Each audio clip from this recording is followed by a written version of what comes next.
cleaners originated as the blue-collar workers of New York City. Janitors, sanitation, garbage men, electricians, construction workers, truck drivers. These are the people that the government originally asked to assist in saving the city through transport, digging of mass graves, and eventually the construction of the wall that would surround the quarantine zone. These are the groups that continued to support the civil services when the city infrastructure was breaking down. Unfortunately, these are also some of the people who were left behind when the JTF and the government pulled out of the dark zone. And much like the first wave of division agents, these men and women were left feeling betrayed and abandoned. It was at this point that an individual by the name of Joe Ferro stepped up and organised these abandoned workers into a force that would do what was needed to contain the virus and restore order to the streets of New York City.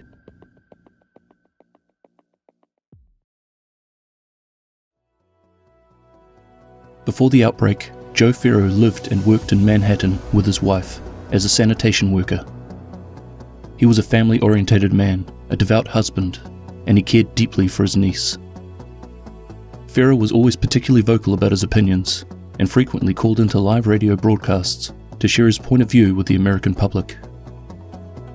When the dollar flu outbreak first hit, his wife was one of the first victims to become infected and shortly after succumbed to the virus. After this, his mindset towards the country and the government started to shift. He calls into a radio broadcaster. Sounds like we have an old timer on the line, Joseph Ferro. Hey Joe, what's your take on the dollar flu? I think this really shows how vulnerable this country is. I mean, how stupid you have to be not to go to the hospital when you're sick as a dog. We got people going to work, to the supermarket, even to the goddamn movies, infecting thousands of other people out of pure ignorance. I'm telling you, this is gonna blow up big time. Just because most people are too damn stupid to realize what's going on. There's no one with the balls, not the government, not nobody, and the brains to do what's gotta be done to keep this from spreading. Sorry to cut you off there, Joe. Thanks as always for your thoughts. As more and more people started to get infected, and more bodies started lining the streets, Ferro's mental state continued to slide. With his wife now dead, he continues to think that the government isn't doing anything to stop the virus. His thoughts is that no one is brave enough to do anything about it. With all of his faith in the government now lost, he takes matters into his own hands. He assembles the men and women who worked alongside the JTF and the government before they left. This is not rocket science. You don't need a degree from some fancy college to understand exactly what's going on here. This virus is going to continue to spread as long as there are infected people walking around. Now, you can put up all the fences and checkpoints you want, but that's not going to stop a virus. You want to kill it? You have to burn it. Destroy it completely and before it can spread. Now, we have the equipment we need to take care of this, and the guts to do what nobody else has a sack to. It's not going to be easy, and they're not going to understand we're doing this for the greater good. But when it's over, and we've stopped this thing right here, they'll thank us. He proceeded to tell them that there is only one way to stop the virus. Burn it. Burn all of it. Burn every trace of it. And thus, the cleaners were born. Unlike the other factions, the cleaners were assembled with the intentions of doing good. Ferro strongly believes that they are the true heroes fighting against the virus on the front lines. He could be heard stating that they're the ones leaving everything they had behind, just so they can stay in New York and do what has to be done. I'm telling you, what I'm seeing here are the bravest men and women I've ever seen in my life. And we've all lost someone. But you're still willing to stand up and hear me out. And I've got one simple thing to tell you, one truth that the government refuses to recognize. The sick are already dead. The moment they get infected, they got a death sentence. The only thing they can do from there is spread the disease further. That's why we're standing here today, without our families, without our children. Because we understand what it's gonna cost to save this city and this country, and we're willing to pay that price.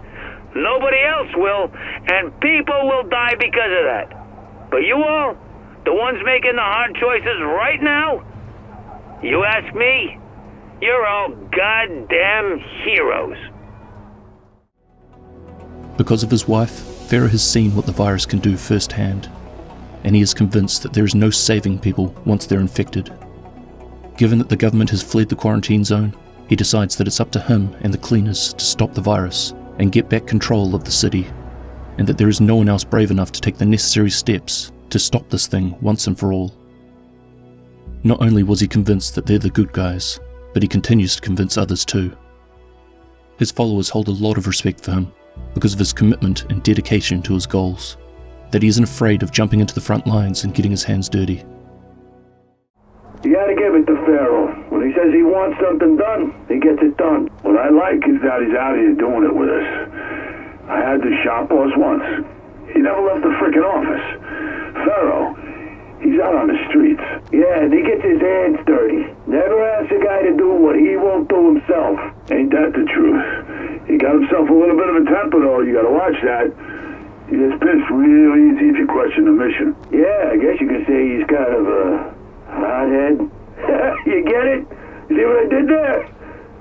Screw you, I thought it was funny.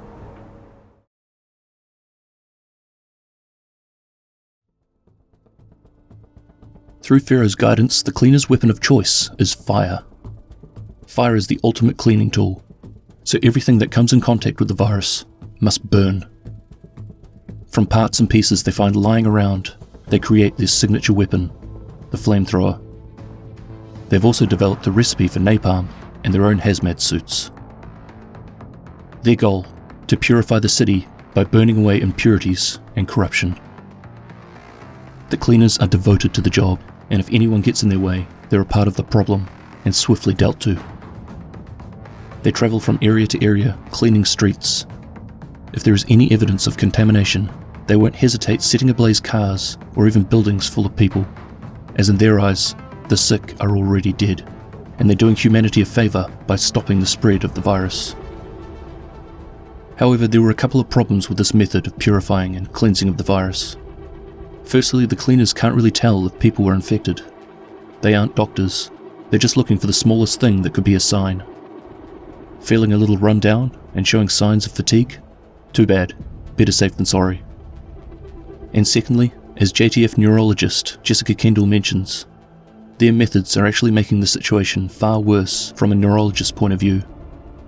The goal of wiping out the virus by burning everything in sight actually severely hinders any effects towards creating a vaccine to help keep it from spreading.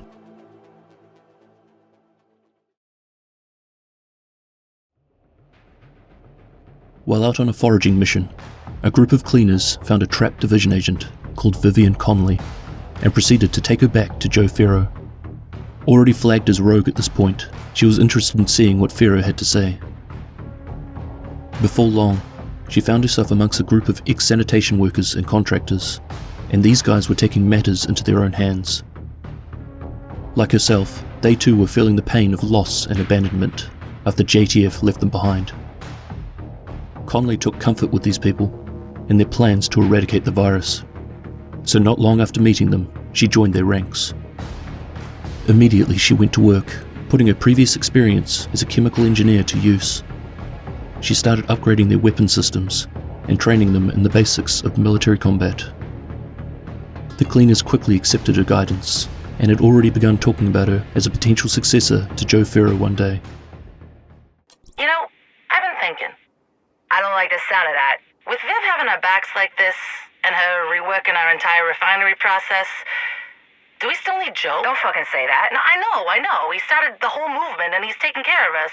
But ever since Vivian came on, I feel like Joe's doing less. And she's the one actually steering the ship. She's an asset, yeah. But there's no question she also answers to Joe. We all do, so shut your fucking mouth and fall in line. Oh, of course. I didn't mean nothing by it. But you know, Joe's not gonna be around forever. He will need someone to fill his shoes. The way I see it, Conley's the best choice. Right. Obviously. But not another bad word about Joe, or I'll throw you into the fire.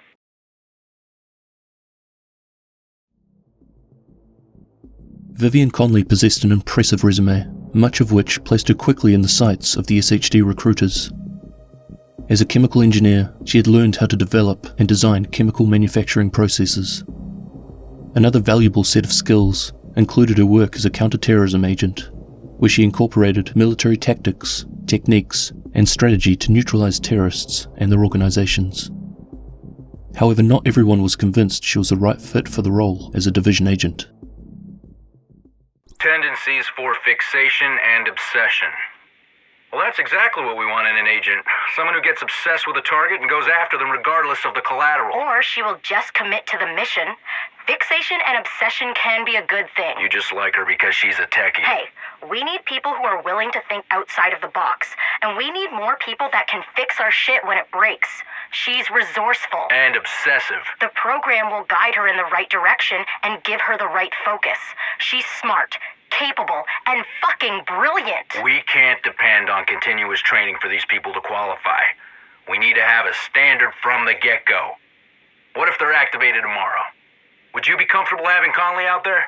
I would. No question. All right. I'll put her on for the next phase. During Conley's psych evaluation, a number of concerns were highlighted in regards to her extreme obsessive behaviors, which could have the potential to cause a number of problems while out in the field. But like so many before her, she was pushed through regardless of the fears, and given the go-ahead to progress to the next stage of recruitment.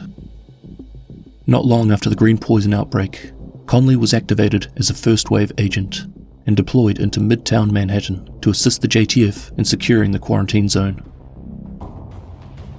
Shortly after her activation, the Joint Task Force was ordered to stop and move out of the area, leaving Conley and the other division agents to complete the assignment on their own. As the agents struggled with the seemingly impossible task, eventually a number of them were killed by the growing hostile presence, while others succumbed to the virus itself. And those who survived were forced to retreat. Hey, Conley. Keener? You're still alive? Thanks to your turret. Can you believe the JTF would turn on us like that? I believe weak people will always make bad choices when they're scared. And we'll have to pick up the slack. You want some help? Not on this one. You'll only get in my way. Comes with the territory. I'm gonna take care of this. Fortunately for Conley, she was one of the few that managed to get away. However, sadly for her, she was about to find out that her own family had just become some of the latest victims of the dollar flu. Mad with grief, Conley needed someone to blame. Someone needed to pay for this incompetence and mishandling of the crisis. She decided to focus her anger solely on the government and the obedient JTF soldiers who blindly followed their orders.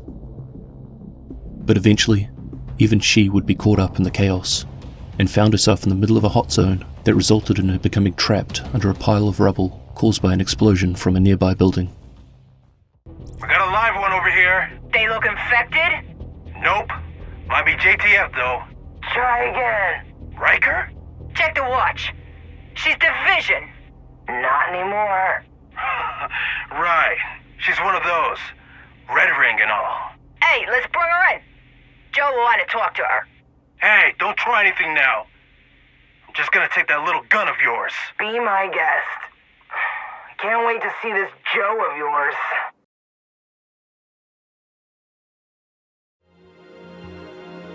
The second wave division agents first encounter the cleaners in an underground subway network. The cleaners were tasked with purifying the area by burning everything and everyone in there. Although their goal was to retrieve Paul Rhodes, the division agents stopped the cleaners from achieving their task and quickly eliminated them from the site. The cleaners then attacked the Hudson refugee camp, but again the division agents and the JTF managed to stop them before the entire site was put up in flames. From the information gathered, the division identified the source of the virus was Abel's department store. The agents set forth to gather some samples of the original infected dollar bills, but the cleaners were already there, setting the entire mall ablaze. But yet again, the superior training and equipment of the SHD agents pushed the cleaners back and were able to secure the samples. It was at this point that the division realized that the hostile faction, known as the Cleaners, were far more organized than originally thought, and they weren't going anywhere. They needed to be dealt with. After the JTF had discovered the Cleaner headquarters, and that this was also their source of napalm production, the division agents were sent in to shut them down, as well as putting a stop to the napalm production. The agents also found Joe Ferro himself. After a small conflict, the leader of the Cleaners was eventually killed by the division agents. With the source of the napalm destroyed and their leader assassinated, the Cleaners were demoralized. But regardless, the Cleaners continue to push on, believing deeply in the goals of doing what no one else has the guts to do. They went on to build their own superweapon, the Dragon, a fire truck, a literal fire truck, with an enormous flamethrower and mortar attached. This was to be used to clear out large areas and buildings more efficiently, allowing them to cover more ground. Although well defended, this too was intercepted by the division agents before it was ever able to be unleashed into Manhattan.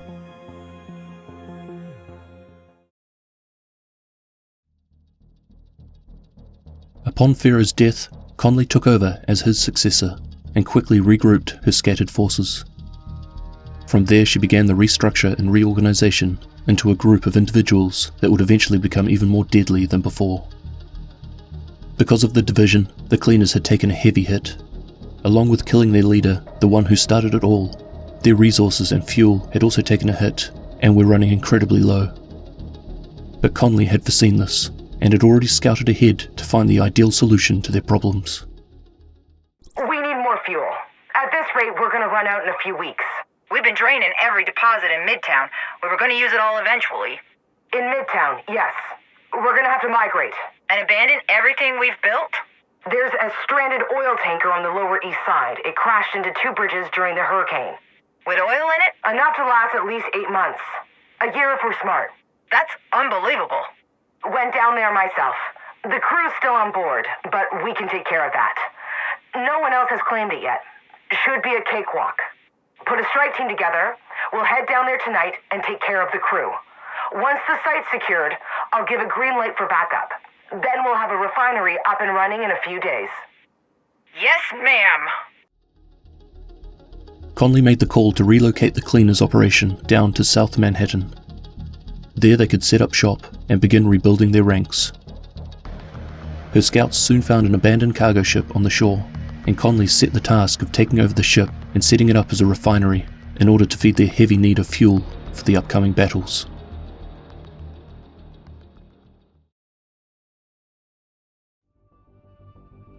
Conley's successors soon caught up with her. Someone she hadn't seen since the JTF first pulled out of the quarantine zone came knocking. Some friends you've made. Keener, what are you doing here? Checking in on you. You seem to be doing okay. More than okay. These guys have their priorities straight. This shit isn't going to be sorted out unless we take full measures. Well, they're very principled and uncompromising, I'll give you that. What do you want, Keener? Look, you need to think bigger. The Cleaners aren't going to solve this on their own. You need help. Leverage. And that would be you? And some friends. I'm putting together something special. We are going to save this city, no matter the cost, free it from disease and corruption. Take down the JTF and the division for good. And where do we fit into that? Well, for starters, are you familiar with a man named Vitaly Chernenko? Rogue agent Aaron Keener came to Conley, offering a partnership. While hesitant to work with Keener, her blind rage towards the dollar flu and the promise of information on the location of one of the people who were responsible for it, Vitaly Chernenko, was enough to convince her to join his side. Keener would later request that Conley bring on fellow rogue agent Javier Kajika. She wasn't interested. She had heard of Kajika and what he'd been up to, and didn't want the Cleaners to be a part of it. But Keener told her of his mission, and that Kajika could assist in removing the JTF, who at this stage were the only thing standing between the Cleaners and their goal. Conley reluctantly agreed. Keener provided Conley with details of where Chernenko was being held. He informed her that the LMB had been holding him and had handed him over to the Black Tusk after joining their ranks. Conley ordered the cleaners to assault the Black Tusk on Coney Island. Taken by surprise and heavily outnumbered, the Black Tusk were quickly eliminated. However, unknown to the cleaners, the SHD had also found out about Dronenko's location, and while the cleaners and Black Tusk were preoccupied with fighting each other, they quickly moved in and extracted the Russian scientist.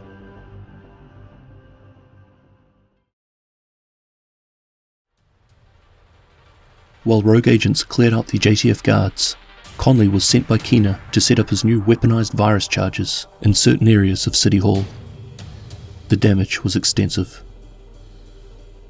Division agents from Washington, D.C. arrived in New York to investigate the attack, where they quickly found out that Conley and the other rogue agents were responsible for the attack, and that they were operating under Aaron Keener's guidance.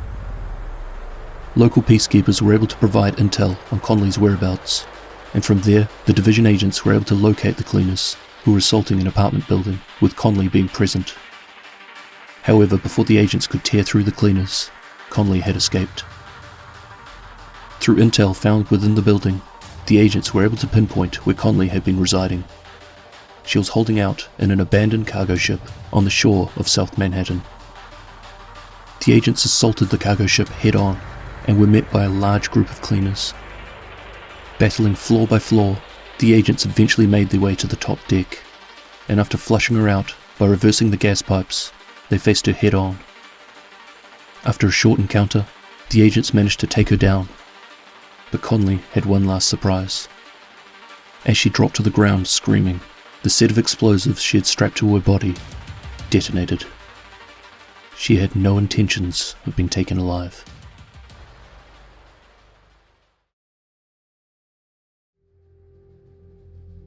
The cleaners were assembled in an attempt to save New York City.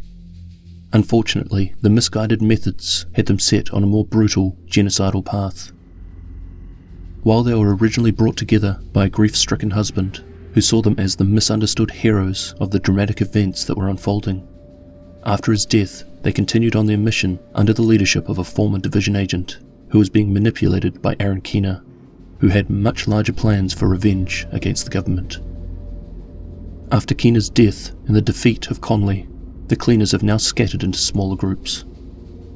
Although their threat seems to have been considerably reduced, any remaining cleaners at this point still seem very much committed to Ferro's goal of burning out the virus and anyone who stands in their way.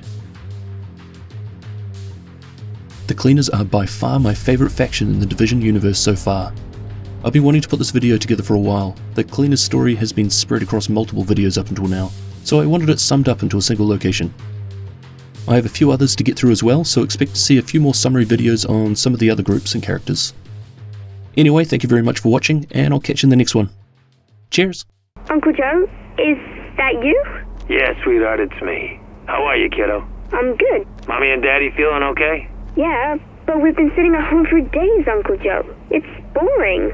I bet it is, kiddo. Hey, listen. I want to tell you something.